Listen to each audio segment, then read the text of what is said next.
Well, last night I attended the local Thurston County Republican Central Committee meeting in which nothing much was said. A couple of empty motions were made and voted on, and the establishment Republicans extolled the virtue of Reagan's 11th commandment that all Republicans stick together, while we Liberty Republicans diplomatically said nothing about the lesser of two evils still being evil. In the video monitor, I can see I'm still a little flushed. That's because I just got back from working out, and it's a little warm.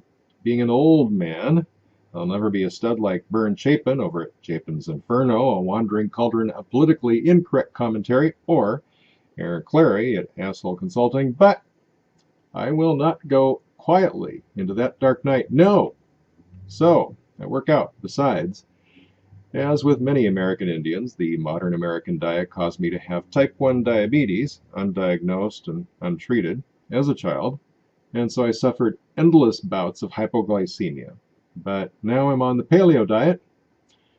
I work out, and as long as I'm careful not to eat too many pieces of the good stuff, like this, I remain a relatively sweet, grouchy old codger. Welcome to the Backlash at Backlash.com. My name is Rod Van Mecklin, and earlier today I listened to a great video from Sandman, linked below, in which he read an email from a subscriber that I think will resonate with many viewers, and which echoed the sentiments expressed in the following article from 1992 called The Hitman, also linked below, along with links to the videos I enjoyed as I listened to them today. So, The Hitman, starting with a couple of choice quotes. Let's move this right over here. First quote, "Every maiden's weak and willin' when she meets the proper villain." That was Clarence Day. This one's from P.C. Seldom, famous for his seldomisms. "Most serial killers may be men, but most women are serial wounders." I think every guy can relate to that. Mean Girls, 1992, Bellevue, Washington. It's Friday night and you're hurting inside. You've been dumped. Not only that, but for most of your life, the opposite sex has been telling you you're sexually undesirable. Applying insult to injury, the last few members of that gender have told you that they would rather wake up the victim of a gang rape with AIDS than to be seen in the most expensive restaurant with you. Meanwhile, the women back at the office today spent the afternoon complaining because they haven't had a date in almost 2 weeks. And here you are almost 6 months since your last date, and a week since the last time you asked one of them to insult you, and you need to paste an "I'm a loving, warm-hearted guy with a great sense of humor" expression on your face, and ask that woman over there to dance with you.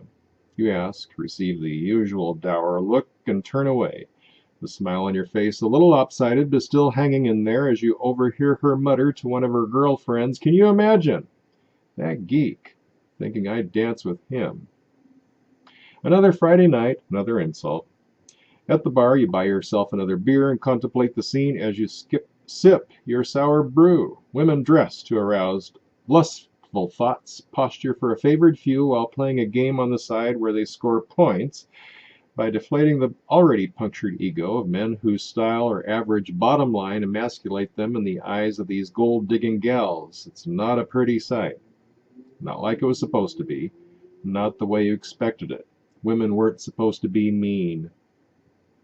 You turn away from the crowd, catching a glimpse of your face in the mirrored wall. The smile's gone, replaced by a face like marble that masks a terrible longing for intimacy. There was a time, you recall, when you could share your terrible pain with your buddies, but finally it got to be too much even for that. So you buried the hurt, buried it, hid it, pretended it's not there, and now you pretend you can't feel anything anymore. Grimly determined to find love or its copulatory cousin, sexual affection, you fold your face into a whisper of a smile, get up and ask another woman to dance. Your heart fills with hope as she smiles back at you, her eyes twinkling. "I like your entrance," she giggles. "Now let me see your exit." Yeah, I was told that. With a gleeful toss of her hair, she turns away. As she does, you wonder at the coldness that seems to seep through your bones, replacing the hope for intimacy with a lust-linked desire to get even. eyes narrowed, a knowing leer giving you an expression of false congeniality, you begin to hunt new game, a victim.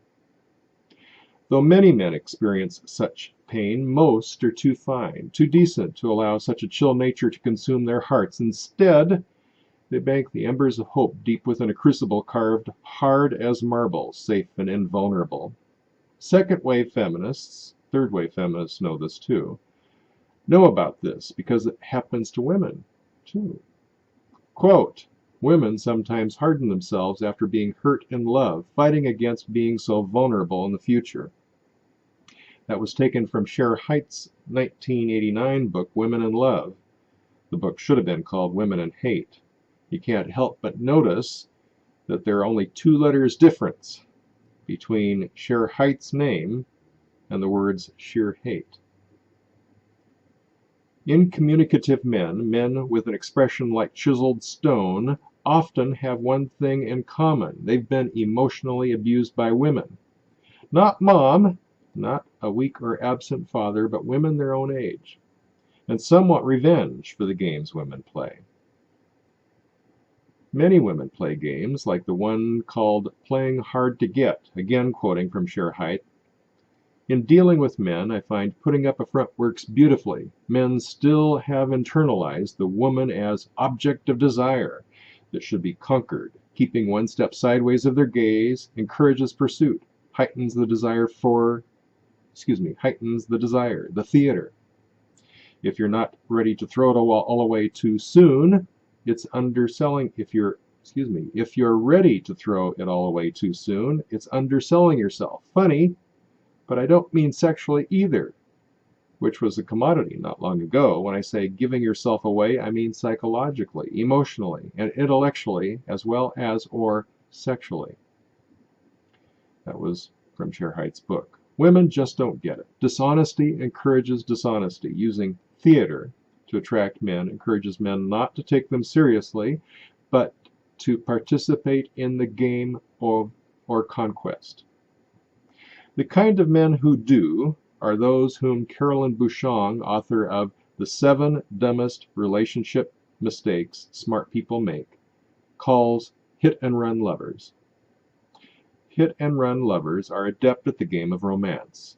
They've learned all the rules, know all the signals, and can rattle off line after line with glib sincerity that makes each a monument to spontaneity as they seek to score.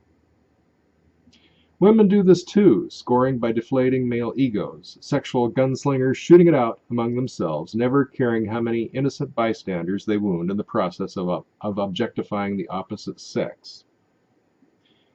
And that's an important thing to note.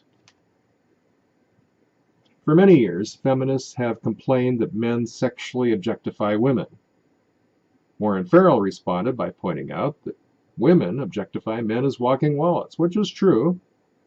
But the truth is, and all guys know this in their guts, women, as long as men have sexually objectified women, women have been sexually objectifying men. As Paul Joseph Watson says, check out the other videos, subscribe to the channel for the Backlash at Backlash.com. My name is Rod Van Mecklin. Well, Paul doesn't say that. I do. Links below.